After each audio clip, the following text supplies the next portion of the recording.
Bonjour, j'espère que ça va bien aujourd'hui, mes amis gestionnaires d'OBNL. Stéphane Parent, directeur général d'Espace OBNL. Aujourd'hui, on va faire un nouveau contenu vidéo sur les différents processus administratifs. Cette capsule, elle s'intègre dans une série de 3 qu'on va faire sur des sujets administratifs, sur la gestion d'OBNL. La première aujourd'hui, on va parler des règlements généraux et des statuts. Après ça, on va en faire une autre sur les processus et les procédures administratives. Et finalement, on va finir avec une sur l'ordre du jour et les procès-verbaux. Pour nous parler de ces sujets qui vous passionnent tous, j'en suis persuadé, je vous présente Lynne Major, qui est la présidente de Service Pelletier-Gosselin, normalement appelée SPG. Je vais laisser Lynne se présenter parce qu'elle va faire ça beaucoup mieux que moi. Bonjour Lynne. Bonjour Stéphane, ça va bien? Oui, très bien. Service Pelletier-Gosselin, c'est une entreprise qui offre des services de secrétariat partagé à 17 OBNL actuellement. Et moi, j'en suis la présidente directrice générale. Je suis à l'entreprise depuis bientôt 22 ans. Ah, c'est une petite nouvelle. Petite nouvelle. Ouais. Écoute, aujourd'hui, on va parler d'un fondement, vraiment de quelque chose qui est la base, qui est aussi la référence, qui va orienter beaucoup de choses au niveau de la gestion d'OBNL. Les statuts et règlements. Pour moi, c'est la base, mais je suis peut-être un peu trop dedans. C'est quoi ça, les statuts et règlements? Commençons par le début.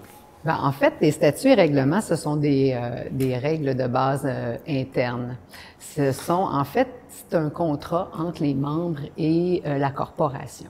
Donc, les éléments qu'on y retrouve nous servent à bien régir et à s'assurer du bon fonctionnement de l'organisation. C'est quoi qu'est-ce qu'il y a là-dedans comme en fait, ce qu'on retrouve comme règle, c'est vraiment au niveau du membership, de la nomination des membres du conseil d'administration, comment on expulse, on garde un membre, quelqu'un qui ferait défaut, ne paye pas sa cotisation. On va retrouver ça dans les statuts et règlements. Ce sont des informations qui sont très essentielles à un bon fonctionnement.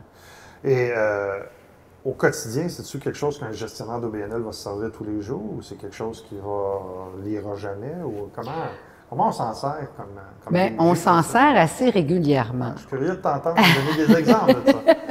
Bien, souvent, quand arrive un problème, on devrait se référer à nos statuts et règlements. C'est super important. En fait, c'est ça la base. Donc, quand on a un problème, si on n'a pas une politique, on le verra dans une autre capsule, une politique interne qui le régit, habituellement, les statuts et règlements pourraient nous aider à bien régir, à bien répondre ou résoudre la problématique en ce moment. À condition d'avoir bien fait le travail à la base, au début. Oui, tout à fait, effectivement. Parce qu'on ne peut pas se référer à quelque chose qui est bancal. Là. Non, en fait... Ou qui n'a pas été révisé depuis 25 ans. C'est ce que j'allais dire. La mise à jour des statuts et règlements est essentielle. C'est une mise à jour fréquente, puis bien fait, parce que c'est régi aussi avec les lois en vigueur. Donc, il faut s'assurer que nos statuts et règlements sont en lien et conformes aux lois en vigueur, dont la loi sur les compagnies ou d'autres lois qui régissent notre corporation. Donc, ça serait vraiment important que les dirigeants d'associations, notamment le conseil d'administration, soient au fait, et tout nouveau membre de conseil d'administration, d'ailleurs, devrait avoir une copie des statuts et règlements. Oui, ça devrait être dans le guide de l'administrateur. Oui, si vous n'avez pas le guide d'administrateur, les amis, Lynne peut vous aider à en monter un. Oui, exactement. C'est le genre de travail qu'on fait chez Service Pelletier. D'ailleurs, je pense que faut peut-être juste mettre quelques bémols. Toi, tu es spécialiste des associations, donc des organisations qui ont des memberships. Il faut savoir que 25 des OBNL avec lesquels on travaille, les membres sont les constituants du conseil d'administration. Donc, ils n'ont en théorie pas de membres. Pas de membres. Mais je trouve ça important de dire que les statuts et règlements ont la même importance, ont le même rôle dans la gestion des OBNL, quel que soit le type d'OBNL, associatif ou pas.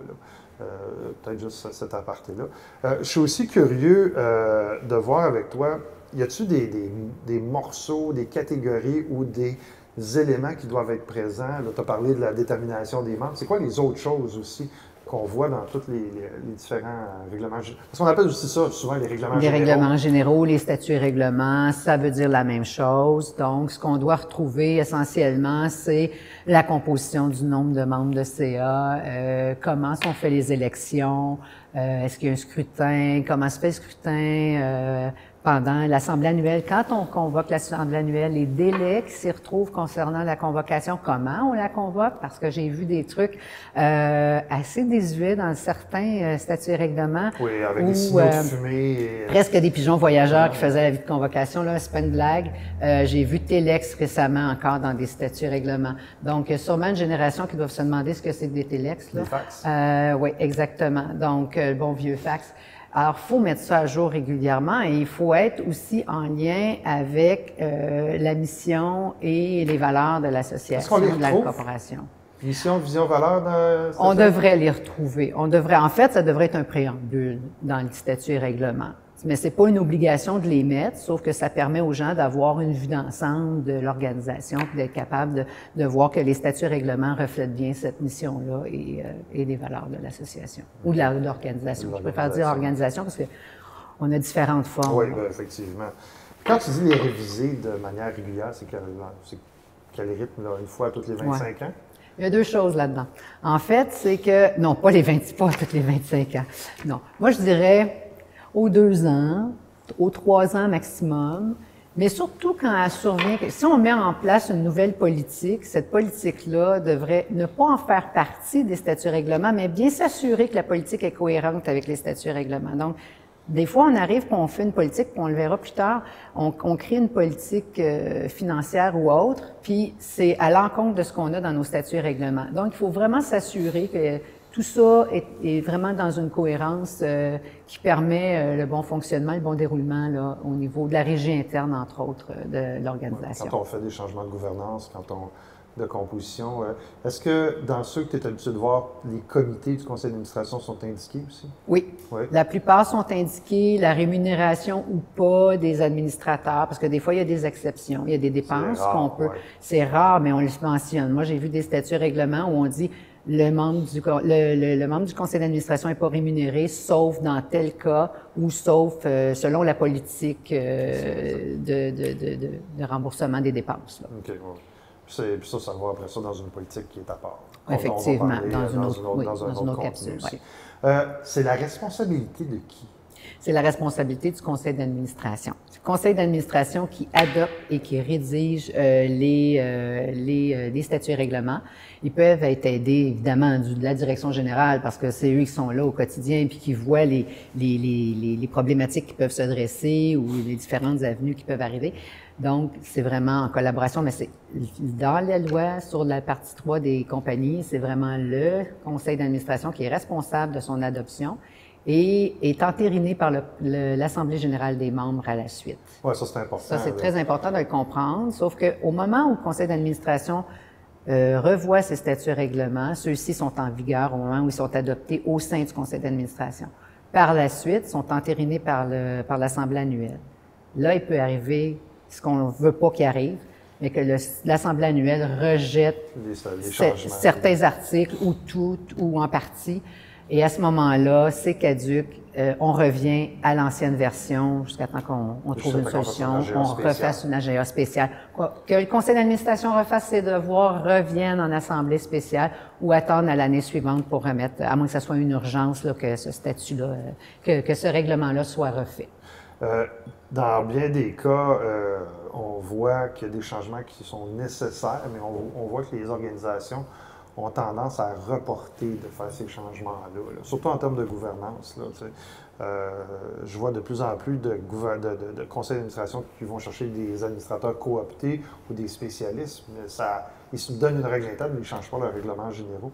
Est-ce que tu as un incitatif à les tenir plus serrés à ce qu'ils les changent? Bien, en fait, les règlements généraux sont utiles et servent énormément pour éviter de se ramasser en justice.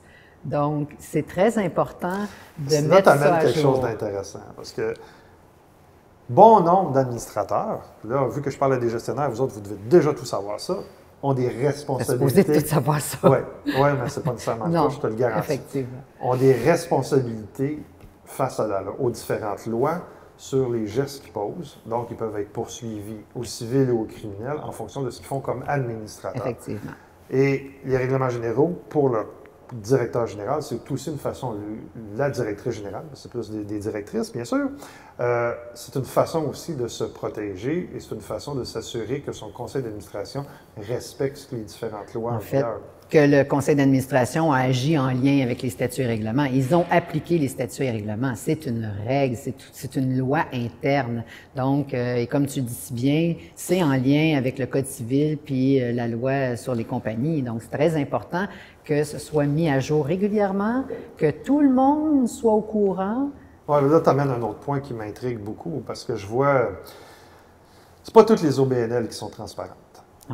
Actuellement, dernièrement, j'ai reçu quelques appels, j'ai eu des discussions avec des gens qui sont membres d'organisations puis qui trouvent que c'est très opaque. Ils aimeraient ça savoir comment faire des changements, comment c'est géré, qu'est-ce qu'ils ont comme droit, y a-t-il des postes de disponibles. Bon, c'est tout ça, des fois, là, il y en a qui gardent ça très serré pour avoir un contrôle.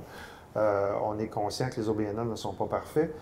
Comment un membre qui n'a pas de collaboration de son conseil d'administration, comme membre, c'est quoi ses recours pour avoir accès à ces papiers-là? Bien, en fait, tous les membres devraient avoir... Oui, en devoir et devoir... Oui, effectivement. Avoir des recours. Il y aurait la loi à l'accès à l'information. On pourrait le demander via cette organisation-là. Autrement, les membres ont un pouvoir de demander selon. Bien, évidemment, quand on peut statut et règlement, c'est difficile de savoir qu'est-ce qui est régi, mais il y aurait probablement, il y a Éducalois qui pourrait aider aussi là-dedans pour trouver des solutions. Moi, je dirais qu'effectivement, la loi à l'accès à l'information, ça serait mon premier recours que je ferais là, pour obtenir ces documents-là. Parce que dans certains cas, quand on tombe dans des cas où on suspecte des gestes plus ou moins répréhensibles, c'est le premier outil de référence pour voir qu'est-ce qui cloche aussi, puis comment ça fonctionne. Puis c'est le premier outil pour des ressources externes qui veulent faire des modifications pour que ça fonctionne mieux, à se référer. Là. Je pense à certains cas qui sont dans les médias ces temps-ci. Donc, c'est l'élément de référence qui est quand même en considération. Puis la même chose pour les DG, c'est un peu leur dicte, leur ligne à suivre. Bien, tout à fait. Leur calendrier. C'est ça. Puis c'est leur plan de match, en fait. C'est ça qui leur permet d'avancer puis d'aller plus loin, puis d'avoir en sorte des outils pour une saine gestion. Oui, c'est la base. Là. Et tu parlais de politique tantôt. Les politiques font-ils partie des règlements généraux ou c'est des papiers à part? Puis... C'est à part. Les procès-verbaux aussi? Procès-verbaux, c'est autre chose, là. On parle d'autre chose. Ça, on pourrait en reparler, tantôt. Dans la prochaine capsule. Mais dans la prochaine capsule. Mais les procès-verbaux, c'est autre chose. Concernant l'accès, entre autres. Donc, on en reparlera. Mais pour ce qui est des politiques, les différentes politiques, ce sont des documents afférents au statut et règlement. On ne va pas alourdir statut et règlement. Puis moi, si j'ai une recommandation à faire, c'est de les rédiger dans un langage clair, le plus facilement possible. Pourtant, la plupart du temps, on demande à des avocats de faire ça. Oui. Moi aussi, non, mais je le recommande. Mais tu sais pourquoi je recommande, en fait, qu'on le regarde, qu'un avocat le regarde, c'est juste pour l'aspect légal. Mais il faut s'assurer, puis il faut le dire à l'avocat, on veut quelque chose de clair que tout le monde comprenne, parce que ce n'est pas que le conseil d'administration, c'est pas tout le monde au conseil d'administration qui a des connaissances juridiques pour bien comprendre ça. Et comme ils ont une responsabilité, les dirigeants, je pense que c'est important qu'ils comprennent ce que veut dire leur statut et règlement. Donc, pour moi, c'est essentiel que ce soit clair, bien rédigé, que j'ai vu des choses aberrantes comme 4-5 sortes de statuts pour les membres. Il faut être clair. Est-ce qu'ils ont le droit de vote, pas le droit de vote? Ils ont le droit de siéger? Est-ce que leur cotisation leur donne droit? Bon, moi, je te parle de membership parce que c'est mon quotidien. Mais il y a des situations qui sont similaires à ça au niveau de d'autres organisations où telle personne ne peut pas siéger parce que c'est pas dans les statuts et règlements. Donc, c'est important. C'est très important de mettre ça au clair et que ce soit pas un cahier de 25 pages. Même pas. T'es généreuse, 25 pages, j'en ai vu de 40. Écoute, plus il y en a, plus c'est difficile, plus il y a de la confusion. Y a-t-il des modèles? Premièrement, c'est quelque chose qu'on fait à la Fondation. Oui, à la c'est Fondation. Important. C'est pas quelque chose. Donc, ça existe depuis le début. Si vous arrivez en poste puis vous n'êtes pas capable de mettre la main sur les statuts et règlements généraux de Fondation, ou ceux qui sont là à la base, il y a un problème, là. On fait quoi dans ce cas-là? Je l'ai vu dernièrement, là. Quelqu'un qui est arrivé en poste, puis on lui a dit, écoute, on les a pas. Bien là, ça, c'est... Est-ce qu'il y a un archive national de ça? Non? Ou faut-tu Non, en créer de nouveaux? Bien, il faudrait en créer de nouveaux. Puis il faut essayer de voir dans les procès-verbaux, on pourrait retrouver certains éléments qui pourraient nous permettre de repartir des statuts-règlements. Okay. Donc, mais au niveau des statuts-règlements, moi, c'est la première chose que je demande quand un OBNL arrive chez nous. Vos statuts-règlements, vos lettres patentes, c'est la base. S'ils n'ont pas ça, je veux dire, là, il faut travailler un peu plus fort. Mais faut en constituer d'autres à ce moment-là. Ou il faut voir dans des PV. Parfois, ça se peut qu'il y ait une vieille copie papier, qu'on ne l'ait pas électroniquement, mais qu'elle existe quelque part dans les archives. Il faut fouiller, il faut aller plus loin, il faut aller voir. Il faut faire la recherche à ce moment-là. Je sais qu'il y a des organisations qui étaient fondamentalement gérées par des bénévoles il y a longtemps. Oui, puis c'est gardé dans un sous-sol humide, puis c'est parti, puis oui, c'est arrivé. L'ancien président est mort avec ses papiers, c'était donné dans la succession. Exactement, Cherche les règlements généraux, ça. Je l'ai vu. Oui, effectivement. Mais pour répondre à ta question, s'il y a des modèles, oui. Moi, j'en ai un modèle sur lequel je me suis basée à plusieurs reprises. Ce qui est bien fait, c'est le petit guide de votre association. Est-ce qu'on pourra mettre le lien avec la capsule? On pourra le mettre, le lien avec la capsule. C'est en vente dans toutes les bonnes librairies, là, c'est bien. Puis sur Internet, évidemment, sur le web, on peut trouver de bons exemples. Des fois, on est mieux que quelqu'un comme toi travaille avec des outils. Oui, tout à fait. Que de prendre n'importe quoi puis qu'on ne soit pas trop sûr. Là. Non, parce que effectivement.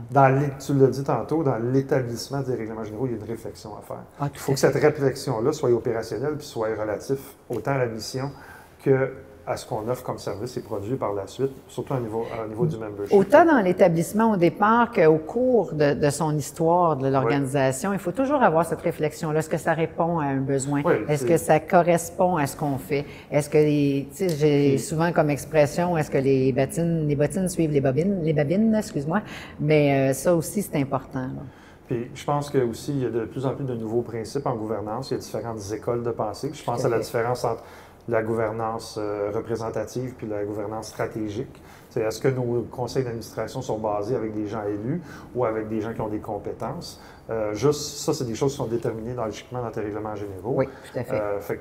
Mais c'est des principes qui sont relativement récents. Fait que si tu tombes sur des vieux modèles qui ne parlent pas de coopter ou qui parlent encore de tant de membres élus dans leur région, et que le membre doit être en lien avec la corporation. C'est ça. Là, ça arrive souvent, ça. Oui, on se trouve à avoir des conseils d'administration qui manquent de compétences. On se retrouve avec un bassin de professionnels qui n'ont pas d'autres compétences que celles dans lesquelles ils pratiquent au quotidien. Exactement. Puis là, on a de la misère à rentrer des gens qui ont d'autres compétences qui pourraient faire évoluer l'organisation.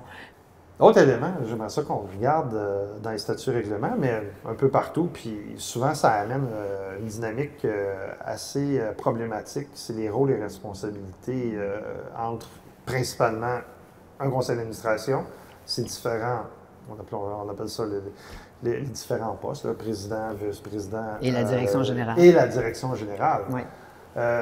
Normalement, dans tes règlements généraux, toi, as-tu un établissement des rôles et responsabilités qui fait quoi, et ainsi de suite? Ou, oui, tout à fait. Moi, chaque poste nominatif, c'est bien décrit. C'est quoi sa responsabilité? Qu'est-ce qu'il doit faire? Au niveau du secrétaire, fait les heures du jour, procès-verbaux. Qui est responsable de quoi? Ça aide beaucoup. Puis on arrête à la direction générale. On arrête à la direction générale. Là, on ne détermine pas la secrétaire ce qu'elle fait, puis la réceptionniste non plus. Là. On arrête ça au niveau du conseil puis de la direction générale, effectivement. Est-ce que les comités du conseil d'administration font partie de ça aussi? Ils en font partie, mais avec les responsabilités puis ce qu'ils doivent faire. En fait, il faut comprendre les comités.